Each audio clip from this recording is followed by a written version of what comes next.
concertation, c'est le gouvernement qui était là, qui a fait beaucoup de choses. Hein. Le gouvernement actuel finissant a fait d'énormes réalisations, je le reconnais. Mais il y avait des donnes politiques issues des débats, notamment de la légitimité après les élections de 2011 et d'autres questions connexes. Donc je pense que le président a voulu faire participer, au-delà des règles démocratiques qui veulent que ceux qui ont gagné dirigent seuls, une direction collégiale des affaires de l'État, parce que le pays est en crise. Et je crois que là c'est la question de l'ordonnance sur les mesures de grâce. Nous attendons de voir le contenu et les instructions données au gouvernement pour les libertés provisoires et autres. Pour nous, c'était une revendication essentielle dans le cadre des mesures de décrispation. Au niveau du mouvement de libération du Congo, nous avons été tout à fait attentifs et nous marquons notre satisfait dans la prise en compte en termes d'instruction par le chef de l'État de la situation particulière du sénateur Jean-Pierre Bemba. Il a notamment instruit le gouvernement de cohésion nationale qui va se mettre en place de faire le suivi en termes d'assistance consulaire notamment du sénateur Jean-Pierre Bemba et bien sûr des autres détenus congolais. Donc forcément j'ai retenu l'ouverture qui sera appliquée par rapport à l'opposition, la société civile, donc ça nous avons pris acte. Alors voilà, maintenant il va falloir aussi appliquer les résolutions qui pourront, je l'espère, apporter un changement pour la population. Concernant la gouvernance, je vais parler des femmes. Revoir le mode de scrutin pour pouvoir rencontrer un peu le principe de parité homme-femme à travers les 30% des femmes dans chaque circonscription électorale ayant plus de 3 ou plus de 3 sièges à pourvoir. Et elle a même dit qu'il faudra mettre en compétition un siège qui ne serait laissé qu'aux femmes. C'est très important. Le gouvernement d'union nationale, ça fait partie des prérogatives constitutionnelles du président de la République. Il assigne à un gouvernement une mission précise, comme celui-ci ou le prochain, s'appelle gouvernement de cohésion nationale.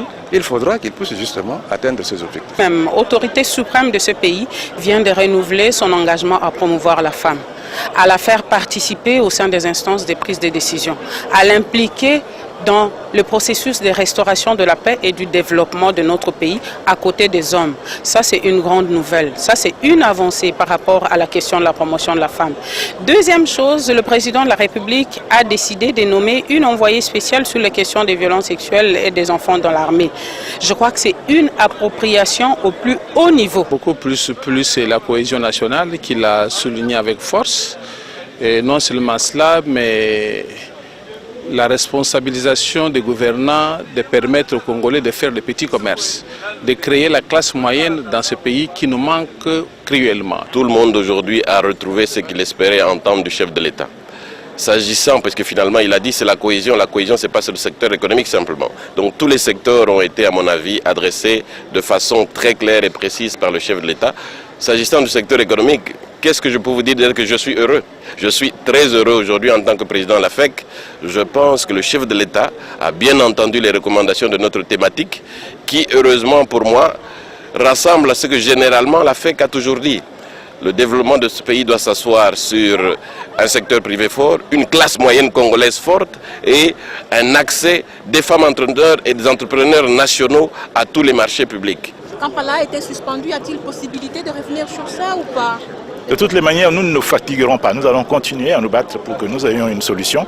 Ce qu'il faut simplement retenir, c'est qu'il n'y aura pas de solution qui mette en danger la souveraineté du pays, l'intégrité territoriale. En dehors de ça, nous allons continuer à travailler. Dans son discours de clôture, le président de la République avait dit que si Kampala échouait, les FARDC allaient se prendre en charge. Mais cela va de soi.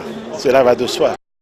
Les Congolais continuent à réagir au discours du chef de l'État devant le Congrès. Pour Gabriel Mokia, la mesure de grâce dont viennent de bénéficier ceux qui sont en prison n'a pas été clairement exprimée.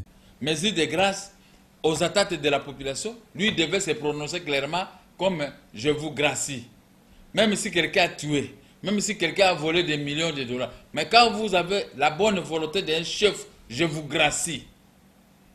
C'est comme l'amnistie. C'est le pouvoir, c'est un acte de pouvoir législatif qui annule des condamnations et leurs conséquences pénales. Quand il gracie, c'est-à-dire qu'il a annulé des condamnations, et les conséquences pénales, c'est-à-dire qu'il oublie. Si Dieu veut te pardonner, il oublie tout ce qu'il t'avait fait. Le but des concertations, le premier point, c'était comment faire la cohésion pour gagner la guerre. Mais à propos de la guerre, on est tenté de minimiser. On nous amène, tout ce qu'on a dit là, c'est bien, mais c'est une distraction. Une seule satisfaction dans un discours jugé globalement décevant. J'avais demandé que le gouvernement puisse investir, écrire des lettres à la CPI sur base des traités de Rome pour les problèmes de Jean-Pierre Mbemba. Ça fait au moins 2 mois que j'ai parlé de cette affaire. Comme ils sont plongés là-dedans, je vais voir la formulation qu'ils vont faire. C'est bien, c'est déjà bien. Je vais voir comment ils vont traiter ces dossiers pour que Jean-Pierre Mbemba puisse avoir un soutien de ce pays. Pour ce qui est du rapatriement des restes du maréchal et de Moïse Tshombe, Gabriel Mokia pense que ce n'est pas une priorité.